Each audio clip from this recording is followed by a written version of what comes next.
Welcome to a very somber episode of Believe in Falcons. It is, it's somber, but it's almost funny, Mike. It's almost so bad that it's funny. You have to go to the other end of the spectrum and laugh, because I definitely laughed a couple of times because I'm like, there's no way we're losing 20 points. No, 27, 13 points. Okay, all right. We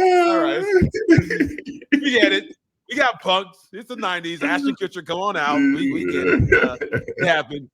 That is where I was at, Mike. It was just an insane level of theater that was going on because not our Falcons, not our go to Minnesota on Sunday Night Football and kick they behind Falcons, not our defense going off, getting sack after sack, interception after interception Falcons, not our new tone defense, not our Bijan, Tyler Algier run game that's about to break off and explode, not our foundational franchise quarterback Michael Penix turning into like a brand new rookie throwing errant passes, not our Falcons. Right. I was at a pool party watching the game with some friends, and I had a longtime born and raised Falcon person, and he mentioned Falcons are going to Falcon.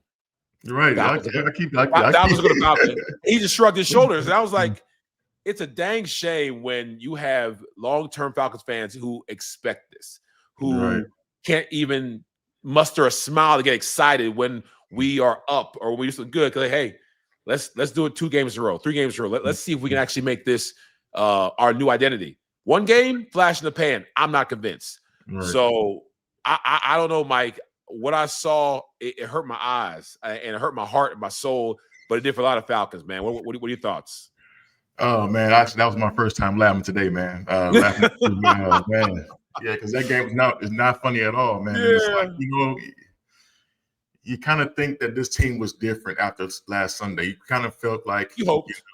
You hope. All right, this team, we got some new players. This is a new locker room, basically.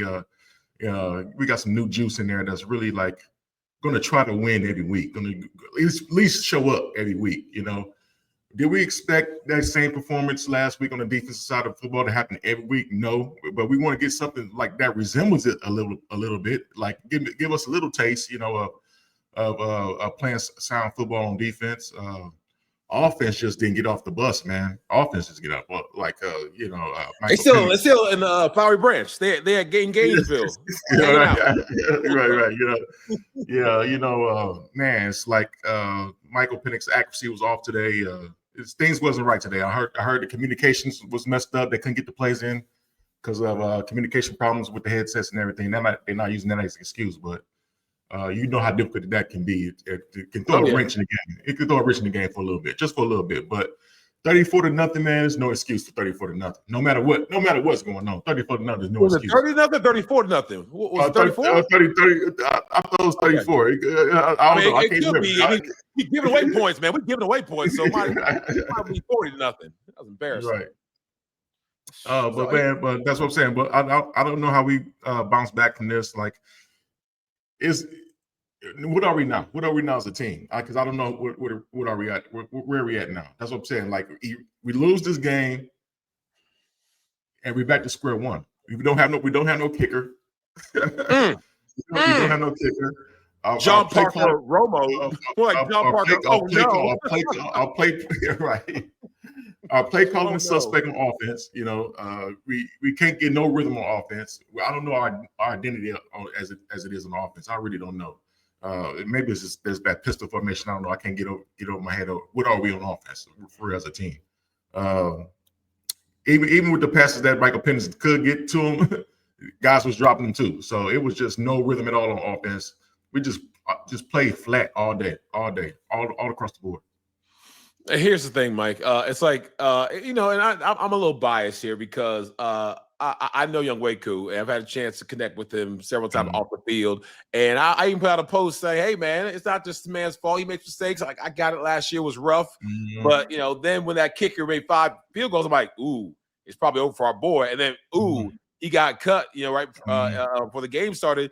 But, that's the reason why you keep kickers around, because the devil you know is better than the devil you don't. And Young Waku had his flaws, but this guy, over 2, I don't know if he went over 3. I couldn't watch the whole game, but it was just like Young Waku, Mike, is somewhere So I don't know if he's in Atlanta still. I don't know if he's somewhere, but he's somewhere.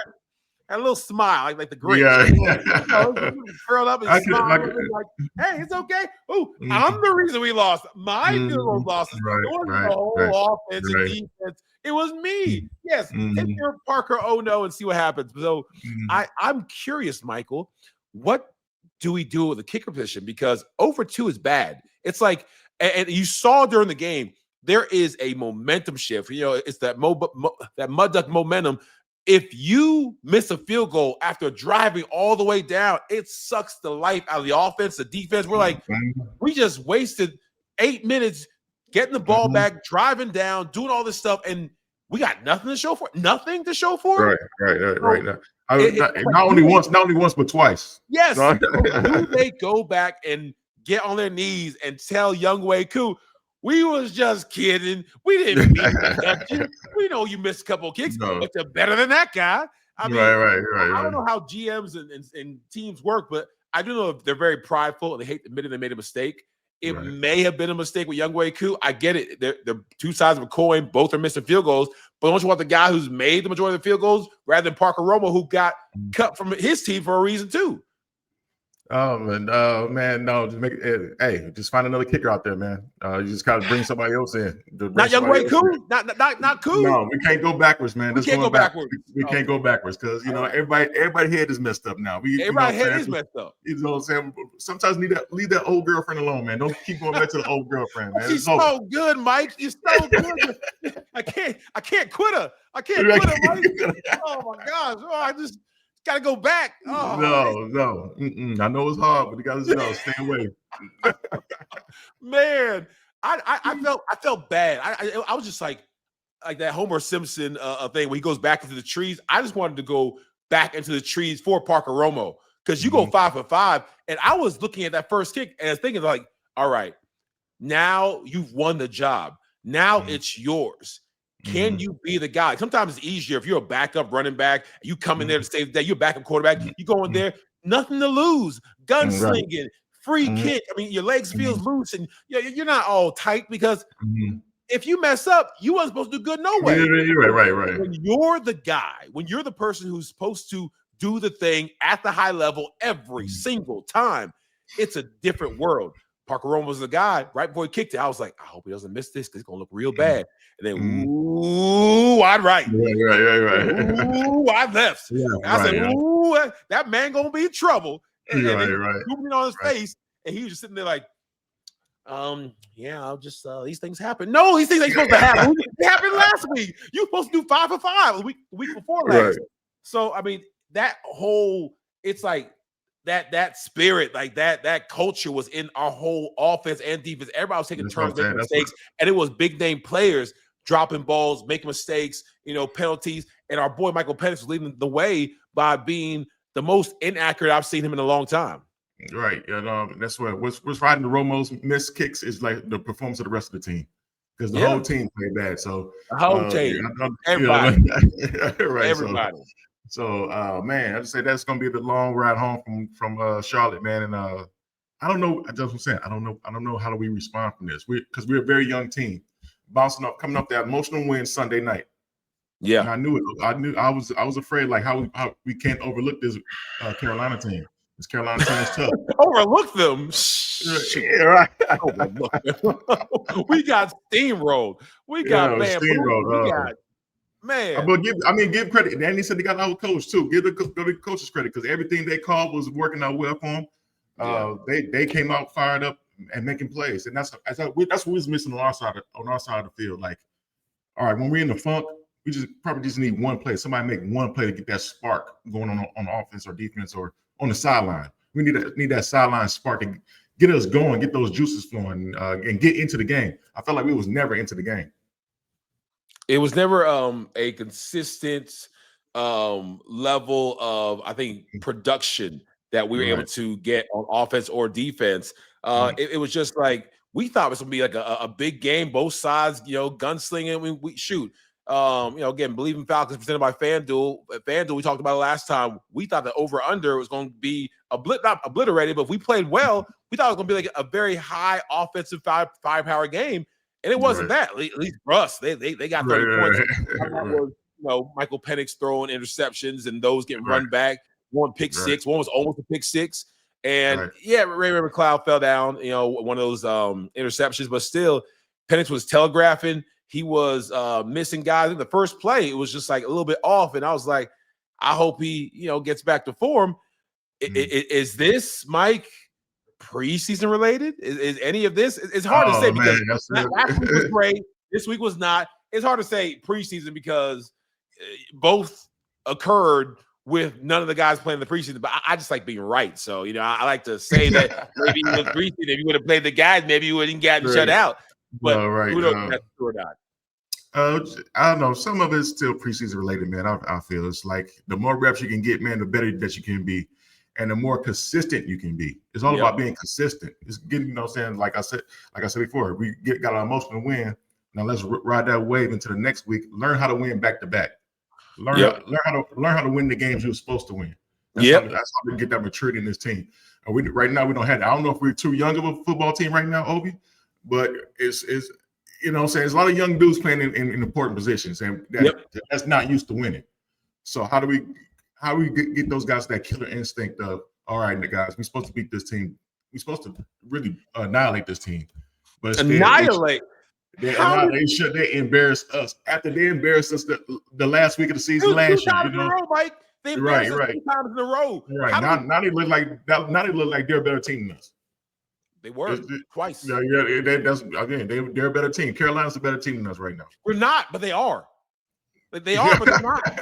We're a better team, but they're a better team on the days they play us, which is the only thing that matters. We're in practice, we're so good. We got Taylor Walker, we got sacks, interceptions. We're living the dream. We're great, except we're not great on Sundays against the Panthers, which is what matters. So it's like, man, we had so much talent. The 2010, I think one of the best seasons. 2008 was one of the best seasons that me and you had. And in 2010, when we were 13-3, that's like statistically one of the best seasons. We weren't number 2 in rushing like we were on the 08, but we were still balling. And we should have won a Super Bowl. I'll say this right now, and anybody who's listening or watching, hey, come at me. We were a Super Bowl winning team. We a caliber team. We had the ability to go all the way. We had everything we needed. We didn't win the Super Bowl because we didn't play at that potential, to our potential, at that game in the Georgia Dome against Aaron Rodgers. We had some turnovers. We had some penalties. Yeah, you can go back and say, hey, hindsight's 2020, but we just didn't play our best. Now, we were we were better than the Packers. I think we may beat them that year. But if you don't play at your best at the time between that whistle, it doesn't matter. And this team didn't play their best against the Panthers team that was much worse than them this game and the last game. So it's beyond me how we can get caught flat-footed, how we weren't expecting this, how we thought it might be a cakewalk. Those fools beat us last time we played them. And so the chips that I would think be on our shoulder, we talk about revenge. Revenge, it seemed like we were playing uninspired. It seemed like we were waiting for it to happen. Right. I was going to get to that because it looks like that's come from the top down. And I really want to see how a practice was throughout the week, where we really fired up throughout the week, where we making mistakes out there and just letting it go like, oh, we'll get it right in the game. Or, you know how sometimes coaches do that. You're like, all right, we'll fix that later or something like that. Or was it like, come on, guys, focus. Everybody, they hitting on all cylinders. Everything's looking good. Are we sharp? Are we crisp in practice? And just didn't show up on Sunday? Or was we last couple days ago throughout the whole week and laid the egg on Sunday as well? And that goes from Raheem, like getting his team ready to play week in and week out, and getting, like I say, get a win streak together. Let's win 2. You know what I'm saying? Let's win 2 games. Like, all right, we had a lot of success last week. Still had a lot to clean up on top of that. Yeah, and still, but we played worse. We played worse than week 1. So what are we doing? What are we doing? It's the division, 0-2 in the division. It's going to be real hard to come back from that. I think FanDuel, our friends at FanDuel, have some odds like to win the division. The Falcons are now plus 420 to win the division, NFC South. If you put $100, get $420 back. I don't know if you should do that. Anything's possible. But to make the playoffs might be a wild card. We're plus 146 according to FanDuel. So that might be a little easier bet to make the playoffs. And we still can't make the playoffs. They say never too high, Mike, never too low. We were really high last game. We're really low this game. It's easier said than done because I'm low right now. I know as an athlete, as a professional, as somebody who played for almost 10 years in the league at the highest level and to shoot all levels, you can't be too high or too low because the truth is somewhere in the middle. And the Falcons' truth is somewhere in the middle. You saw some good things from Caden Ellis. You saw some, good effort to flashes by our defense. With AJ Terrell out, D. Alford has some good plays. Mike Hughes has some good plays. Bijan still has the amazing talent that he showed off in the last game. We just didn't get some of these big hits, these big runs. It was one tackle away. You mentioned, Bijan, when's going to hit that home run? When's that 80-yard coming? When's that, Jarius Norwood was hitting 60, 70, 80 yards when we was playing. Bijan could do that in his sleep with his eyes closed. Where are they? So it's some of it's luck, but some of it's just making it happen. So we had some good things happen, but not nearly enough to not score 1 point. Not score 1 point? Like as an offensive team, man, I'm trying to think, Mike. I know we got shut out at some point. At some point, we got 0 points. I don't think I ever been shut out. We had 2 points. ChatGPT will find out if the Falcons have ever been shut out from 2008, 2012. Were they ever shut out? I don't know. Let's do some real-time math. Have the Falcons ever been shut out from 2008 to 2012? I didn't play all 12 or any of them. I put minutes in. Between 2008 and 2012, the Falcons were not shut out in any regular season or playoff game. All right. I mean, Matt Ryan was there. How do you get shut out with Matt Ryan? That's a good point. So, yeah. In 2008, so we were never shut out. We were never shut out. That's amazing. We never got 0 points because 0 is hard to do. I'm like, you can't get into the red zone. You can't get 30 or 40. You're serious? The whole game, you didn't get in their side of the field. Well, twice they did. They missed the field goal. We just missed field goals, right? That's insane. Right? Man, flat, man, came out flat. Nobody, nobody's making plays, man. Nobody's making plays. Maturity. It was. I told you it's always weird going to Carolina, man. It's always. But like no, I mean, they're not that good, Mike. They're not that good. Bryce Young. I wanted to throw up a little bit, like in my mouth. Like I was throwing up a little bit, like seeing Bryce Young looking like freaking Lamar or Tom Brady. We made this guy look like he was it, and he's a good QB. He's not it. He's not there yet. He looked like a stud. Against us. Hey, we can't say they're not that good because we're not in any position to say anybody's not that good. We came to laugh at the Saints. We came to laugh at the Saints get blown out today because at least they scored. At least the Saints scored. I'm glad they got blown out. I'm glad they got blown out. You know what I'm saying? But didn't Tampa Bay win or they lose? Tampa Bay won. Oh man! Last second too. I think I saw some heroics that came. Baker Mayfield did some 2-minute drill or somebody blocked something. I don't know what happened. I didn't see. I was watching my game. So they're like I said, they're 3-0. We're 1-2. And 0-2 in the division. Right. With the loss already to Tampa. So we're digging ourselves in the hole, man, early in this season, man. That's something we cannot afford to do that, man, because our schedule is not easy coming up. We got a tough Washington football team coming in this week. Why?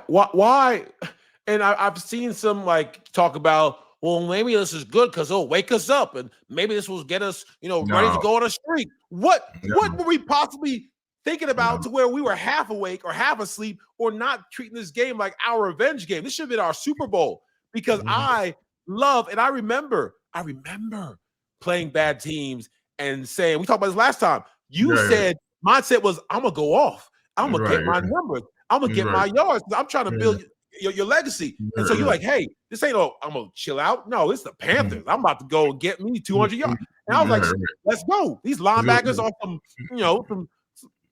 so whatever. I can't say the words, but these linebackers are. I get what you said.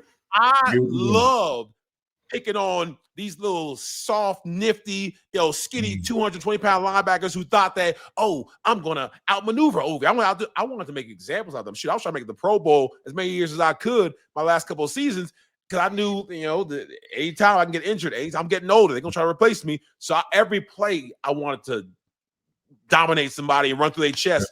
And so I love the teams that didn't have the All-Pro or the Pro Bowl linebacker. I love the challenge, but I also love the, hey, let me get, a midnight snack and just, go out there and beat somebody in submission. I got up for those games. I was jumping around, hype, let's go. Again, I mentioned before, I may not prepare as much, but athletically, physically, I wanted to go out there and dominate.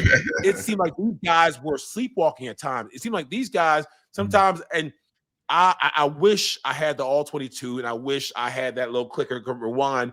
I did it on the angle wasn't perfect, but on my little TV, I was rewinding, and there were times when defenders were right there and didn't go and lunge, or guys slow down, or the dreaded loaf, the LOAF, the loaf. The guys were loafing to where I don't know if they was tired. It's game 3. You can't be that tired. The effort wasn't there. The hair wasn't on fire. And like you mentioned, that could be coaching. That could be maybe they coached it well and the players ain't listening. It's not time yet for a team-only meeting, but it's going to be time. Shoot, I do it right now. If I'm Jesse Bates, I'm saying, hey, you know what? I'm using all this big Wake Forest brain I have and saying I'm going to preempt it, bring everybody together, have a team-only meeting because this was humiliating. This was embarrassing. There are Falcons fans that can't even talk to their Saints friends because of how we got trounced. And you mentioned at least they scored. So this is something that needs to be addressed, needs to be dealt with, because if we just act like, this didn't happen and try to move on business as usual, it ain't going to work, because whatever occurred to allow this to happen needs to be cut out like a cancer and thrown away. Okay, so what do you feel about right now? It's like, are we still in the Michael Penix honeymoon era right now? Are we gonna? Do we really know who he is as a quarterback? Or what I'm saying? It was just bound to happen. And it's like, all right, he was bound to have a bad game somewhere. Let's let him get one under his belt and let's move on. That's a great way to think, Mike. That is the rational, responsible, professional way to think. I'm glad you're here on this show so that you can give that point of view, because I don't feel that way. I'm upset. I'm disturbed. I'm perturbed that we can have that zero. You're right. Michael Penix is essentially a rookie. Rookies have bad games. He hasn't played a full 16. This is going to happen. He will learn from this. Now, this happens 2, 3, 4 times. There's a problem. But the interesting thing, Michael Turner, that we don't mention too much is that what if this happens the second time? What if this happens the third time? There's this guy, you may have heard of him. He's named Kirk Cousins. He's led us to 6-2 records. He's had us where we're 3-4 games up in the division. This same division, the Tampa team that we lost to, he beat. The Panthers team that we lost to at the end of the year, he beat him when he played them. This Kirk Cousins guy, could this turn into a distraction? I know we talk about trading him, but if Penix struggles, could we see a little bit of a Kirk Cousins? That's right. It'd be a nightmare. Now, it won't happen. They won't put him in because you spent a draft pick on our guy, and we're kind of stuck with him. But anything is possible, Mike. Anything is possible. The drama, the soap opera that is the Falcons, if that could happen, it'd be crazy. Yeah, I mean, it would happen to Atlanta, right? It would happen to us. It'll be in reverse. Have last year happen in reverse. But I don't know how we can deal with that. We don't need to have that distraction in our locker room right now. I think we just got to swallow this as all, because people are already starting to chant because Kirk got in the game at the end of the game last year. But that was just garbage time. It was no chance. It was no chance. It was no chance that it was like a threat to his spot. Like Penix going to lose a spot. It was just, let's get our guys out there. Let's Michael get out the game healthy so we can live on for next week, week 4. All right. I mean, I'll go with that, Mike. This game was one for the record books. And speaking of Falcons are going to Falcon, and like people talk about we're cursed, and the Braves and the Hawks, the Falcons, and I can't believe that's a saying. I can't believe it's a saying. The Falcons going to Falcon. I can't believe it's a saying. It's a hell of a saying. And here's the thing: the last time they had a 30+ win was against. Who do you think? The Falcons in 2015. So it's like different year, same Falcons. If we're not giving up 30 this year or giving up 30 last decade, and that's something that we talked about. The culture has to change. It has to start from the players. The coaches can only do so much. They can kind of create an environment, but the players individually have to step up. And you mentioned we have a young team. We have a young core. And Michael Penix, who's not as vocal as other quarterbacks, might have to be a little more vocal as a second-year guy, a rookie, essentially, because if he doesn't verbally lay down the law about what is going to be accepted in this locker room and what is not going to be accepted, people might just get by. People might just assume that they're trying their best, they're doing their best. Forget try. You don't try to get a touchdown. You can score a touchdown, you don't. You don't try to catch the ball. You catch the ball, you don't. You don't try to win this league. You either win or you don't win. And the Falcons have got to learn to win because losing is no longer an option, especially losing like this. This ain't Falcons football, man. This ain't me and you. This ain't the stuff that we built. This ain't Michael and Ovie house of cards that we're expecting to see. And poor Mr. Blake. The Mercedes-Benz Stadium era Falcons have yet to have a winning season. And if we don't fix this right now, we're going to be another year not having a winning season and another year of mediocrity. I'm tired of that. We're too good for that. Yeah, I'm not in panic mode yet, but what I've been seeing the first 3 weeks, I don't like. It's too up and down, left and right on the field goals. So so we gotta fix, like you said, we gotta fix this stuff, man. We gotta fix this stuff. We gotta fix it quick because we got Washington this week. Yep, they coming. I think we got Buffalo the week after that. They coming too. They coming too. So so we plan to get some playoff teams now that's coming up. So we gotta fix our locker room. There you go. And get things put together, man. And hopefully we bounce back hard this week against the Commanders, man.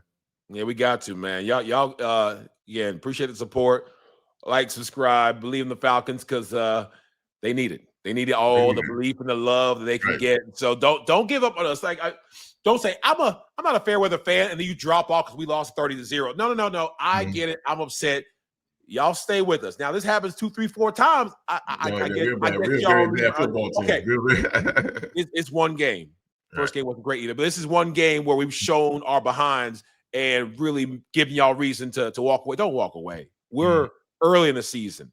We got this if we get better than what we showed before. So again, we gonna be all right. Y'all take a deep breath. I know it's hard. Y'all take a deep breath and exhale slowly.